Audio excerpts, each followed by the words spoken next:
Hi guys, welcome back to my YouTube channel. कैसे हैं आप लोग? कमेंट करके ज़रूर बताइएगा। थंबनेल देख के आप लोग समझ गए होंगे कि वीडियो किस टॉपिक पे होने वाला है।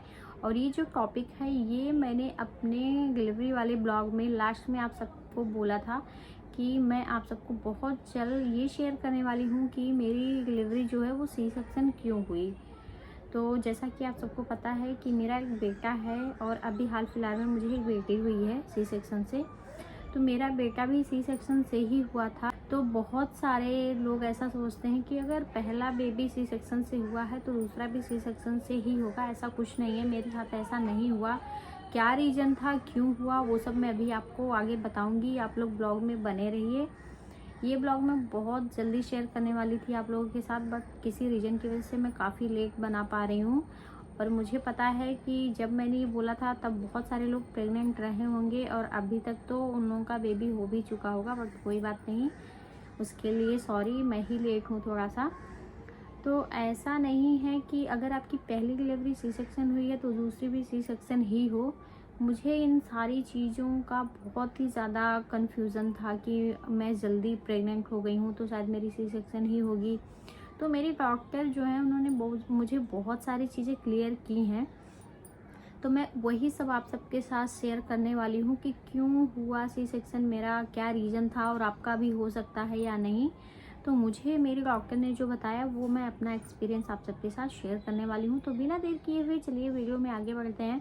और अगर आपने अभी तक मेरा चैनल सब्सक्राइब नहीं किया है तो जल्दी से कर लीजिए। तो जैसा कि आप सबको पता है कि मेरा एक 2 साल का बेटा है और मेरी बेबी गर्ल अभी हाल फिलहाल में हुई है 2 महीने पहले सी सेक्शन से। तो जब मेरा बेटा 1.5 साल का हुआ तभी मैं प्रेग्नेंट हुई थी। जब मेरा बेटा 1.5 साल का था तब मैं प्रेग्नेंट हुई। तो जब भी मेरी बेबी हुई तब तक मेरा बेटा 2 साल का और 2 साल 2 महीने का हो चुका था। तो मेरी डॉक्टर ने मुझे ये बोला, जब मैं पहली बार हॉस्पिटल गई मुझे पता चला मैं प्रेग्नेंट हूँ, मेरा फर्स्ट सोनोग्राफी हुआ। तो मैंने डॉक्टर को बोला कि क्या हम नॉर्मल ट्राई कर सकते हैं। तो मेरी डॉक्टर ने बोला कि हाँ बिल्कुल कर सकते हैं।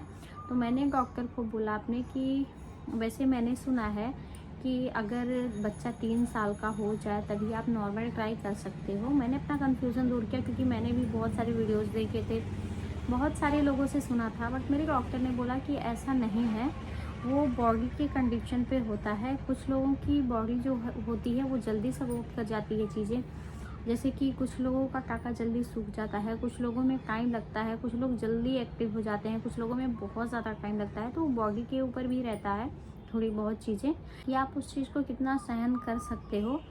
तो मैंने बोला कि मुझे नॉर्मल ट्राई करना है। तो उन्होंने बोला कोई बात नहीं, हम वेट करेंगे, उसके लिए आपको 9 मंथ वेट करना पड़ेगा। तो मैं उस चीज़ के लिए रेडी हो गई थी। मैंने बोला कोई बात नहीं। फिर मेरा ऐसे टाइम निकलता गया, मुझे ज़्यादा कुछ प्रॉब्लम नहीं हुआ, ना ही मुझे ज़्यादा कुछ प्रॉब्लम फील हो रहा था, क्योंकि अभी मेरा सी सेक्शन हुए सिर्फ 2 साल हुए थे। तो मुझे ज़्यादा कुछ वैसे भी प्रॉब्लम नहीं हो रहा था क्योंकि मेरी बॉडी बहुत ज़्यादा हेल्दी नहीं है, मेरा पेट बहुत ज़्यादा निकला नहीं था। इसकी वजह से मेरे जो स्टिचेस थे वो काफ़ी नॉर्मल ही थे। और इस बार सेकंड प्रेगनेंसी में मेरा 5th मंथ तक ज़्यादा पेट मेरा पता ही नहीं चला, टमी बाहर नहीं आया था। जब मैं बेबी बॉय के टाइम पे प्रेग्नेंट हुई थी तब मेरा टमी जल्दी बाहर आ गया था और मेरे बेबी गर्ल के टाइम पे मेरा टमी थोड़ा लेट बाहर आया है। पता नहीं क्या रीज़न था, बट बहुत लेट आया है। मैं 6 मंथ्स में ऐसे बाहर दिखना स्टार्ट हुआ है कि हाँ मतलब मैं प्रेग्नेंट हूँ। तो पता नहीं कैसे, शायद मेरे टमी में ज़्यादा फैट नहीं है, इस रीज़न से। क्या रीज़न था, कभी भी मेरे टाके में पेन नहीं हुआ, मुझे कोई प्रॉब्लम भी नहीं हुआ। फिर जब मेरा 8 मंथ में सोनोग्राफी हुआ तभी मुझे कोई भी प्रॉब्लम नहीं था, सब कुछ नॉर्मल था। बट मैं जब लास्ट में 9th मंथ के स्टार्टिंग में सोनोग्राफी के लिए गई थी, मैंने उसका वीडियो भी आप सबके साथ शेयर किया था। एक दिन मेरी तबीयत ख़राब हो गई थी। तबीयत ख़राब होने का मतलब ऐसा था कि मुझे बहुत अजीब सा फील हो रहा था और टाँकों में थोड़ा थोड़ा सा पेन हो रहा था। बट जब मैंने 8 मंथ में सोनोग्राफी किया था, मैं डॉक्टर के पास गई थी, तब मैंने अपने डॉक्टर को बोला था कि हम नॉर्मल ही ट्राई करेंगे। तो मेरे डॉक्टर ने बोला था कि बिल्कुल हम नॉर्मल ही ट्राई करेंगे क्योंकि कंडीशन हमें अच्छी मतलब ठीक ठाक सी लग रही है, ज़्यादा कुछ प्रॉब्लम होने वाला नहीं है। तो और दूसरा कंडीशन उन्होंने मुझे ये भी बताया था कि अगर आपका बेबी 3 किलो से ज़्यादा हो जाता है या बेबी का वेट ज़्यादा हो जाता है तो हम नॉर्मल बिल्कुल भी नहीं कर सकते। उसके लिए बहुत सारी चीज़ें होती हैं। अगर आप पहला सी सेक्शन के बाद सेकंड बेबी करना चाहते हो नॉर्मल, तो उसके लिए कुछ कंडीशंस होती हैं, जैसे कि आप बहुत ज़्यादा हेल्दी ना रहो, आपका बेबी बहुत ज़्यादा हेल्दी नहीं होना चाहिए, आपकी बॉडी जो है वो काफ़ी सपोर्टिव होनी चाहिए, आपके अंदर बहुत ज़्यादा हिम्मत होना चाहिए उस चीज़ को वेट करने के लिए। और अगर आपको अचानक से कोई प्रॉब्लम होता है तो आप सी सेक्शन तुरंत करवा सकते हो। तो वो आपके ऊपर है, आपके डॉक्टर के ऊपर है, आपकी मर्ज़ी के ऊपर है कि आप क्या चाहते हो। बट मैंने सोचा था कि मैं नॉर्मल ट्राई करूँगी, क्योंकि मुझे इतना ज़्यादा कुछ प्रॉब्लम था नहीं। तो ये सारी कंडीशंस मेरे डॉक्टर ने मुझे 8 मंथ में बता दिया था कि अगर आपके बेबी का वेट ज़्यादा हो जाता है तो हम नॉर्मल बिल्कुल भी ट्राई नहीं कर सकते। तो मैंने बोला कोई बात नहीं, देखते हैं 9th मंथ में कि क्या कैसे कंडीशन रहता है। बट अचानक से जैसे ही मेरा 9th मंथ में 10 दिन गए, तो मुझे अचानक से एक दिन अजीब अजीब सा फील होने लगा। मेरा कुछ भी करने का मन नहीं कर रहा था, बहुत लो फील होने लगा और मेरे काकू में राइट साइड में थोड़ा थोड़ा चुभन होने लगा। तो फिर अचानक से मैं डॉक्टर के पास गई और मैंने अपने डॉक्टर को बोला कि मुझे ऐसी ऐसी प्रॉब्लम हो रही है। तो उन्होंने चेक किया, उसके बाद उन्होंने बताया कि देखो, आपके बेबी का जो हेड है वो नीचे की तरफ पुल हो रहा है, तो आपको उसकी वजह से टाँकों में थोड़ा थोड़ा चुभन स्टार्ट हो रहा है।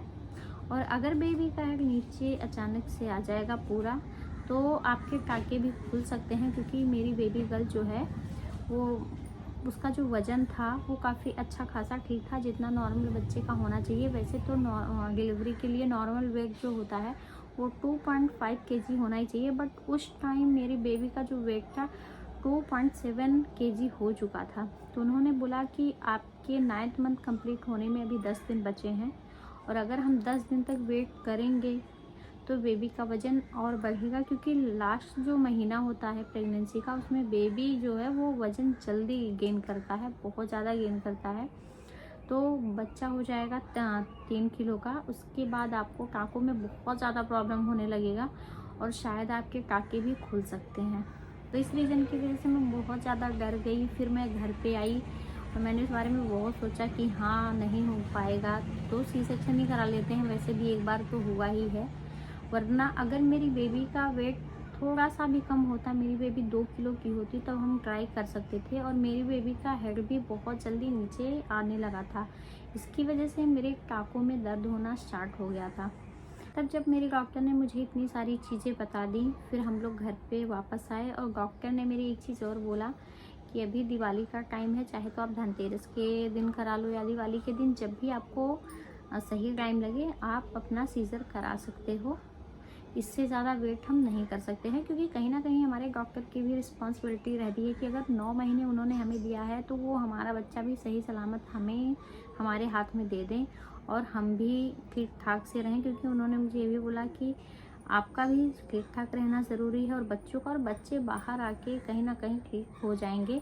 अगर उनका वेट कम है तो बच्चे बाहर आके ठीक हो जाएंगे, और बच्चे का वेट बहुत ज़्यादा कम भी नहीं है, ठीक ठाक है। और हमारा 9th मंथ में 10-20 दिन जा भी चुका है, तो आप बिल्कुल भी टेंशन मत लो, आप सी सेक्शन करा लो हो। तो मैंने 11/11 चूज़ किया था 11 नवंबर को, क्योंकि 11 नवंबर को छोटी दिवाली थी और वो डेट काफ़ी यूनिक होता है, इसलिए हमने 11/11 ही चूज किया। मेरा जो बेटा है वो 9 सितंबर को हुआ है, तो उसका 9/9 है, और मेरी बेबी गर्ल का 11/11 है। तो इसलिए हमने धनतेरस के, मेरा वैसे बहुत ज़्यादा मन था कि मैं धनतेरस के दिन कराऊँ या दिवाली के दिन कराऊँ, बट सिर्फ डेट की वजह से मैंने 11/11 को करवाया, मतलब छोटी दिवाली को। 11 नवंबर को मैंने सी सेक्शन कराया। तो इस रीज़न की वजह से मुझे सी सेक्शन कराना पड़ गया। और मैं ये नहीं कह रही हूँ कि आप वेट करो या फिर आप मेरी बातों पे जाओ, आपके डॉक्टर जैसे आपको सजेस्ट करती हैं आप वैसे ही करो। क्योंकि मैंने अपने डॉक्टर से पूछा तो उन्होंने बताया कि ऐसा नहीं होता है। अगर आप 2 साल की डिलीवरी आपकी हो चुकी है सी सेक्शन से, तो भी आप नॉर्मल ट्राई कर सकते हो। बट मैंने जो भी आपको चीज़ें बताई हैं वो सब आपको थोड़ा सा रखना पड़ेगा। अगर आपको प्रॉब्लम नहीं होता है, आप थोड़ा सा सपोर्ट कर पाते हो चीज़ें, आपके टाँके नहीं दुखते हैं, बेबी का वेट ज़्यादा नहीं होता, अगर ये सब है तो आप नॉर्मल के लिए ट्राई कर सकते हो। तो मेरा जो सी सेक्शन, मेरी बेबी गर्ल के टाइम पे सी सेक्शन मेरा जो करना पड़ा है, उसका रीज़न ये था और कोई भी रीज़न नहीं था।